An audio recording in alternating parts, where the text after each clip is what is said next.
এই জন্য ফেসবুক যারা চালান, একজন আলেমের ব্যাপারে লেখালেখি করতে একটু ভেবেচিন্তে লেখালেখি করবেন। একজন আলেমকে আপনি দালাল বলতে একটু বুঝে শুনে লিখবেন। কোন আলেমের ব্যাপারে অহেতুক মন্তব্য একটা লিখে দিলেন আপনি, যদি সত্যি তিনি দালাল না হয় তাহলে কি অবস্থা হবে বলেন?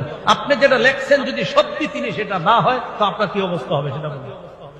এই জন্য যারা ফেসবুকে লেখালেখি করেন একটু সাবধানে লিখেন, আপনার এই লেখা যেন আপনাকে জাহান্নামে না নিয়ে যায়। হ্যাঁ, সহিহ বুখারীর লম্বা বর্ণনা আছে, ফেসবুক ব্যবহারকারীদের একটা দল শুধু মিথ্যার কারণে জাহান্নামে যাবে।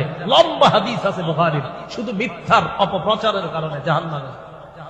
ইমাম গাজালি বলছেন, কাযালিকাল গীবাতু বিল কিতাবা, লেখার মাধ্যমেও গীবত হয়। ফাইনাল কালামা আহাদুল লিসানাইন, কলম দুই ভাষার এক ভাষা। এক ভাষায় জবান ব্যবহার হয়, আরেক ভাষায় কলম ব্যবহার হয়।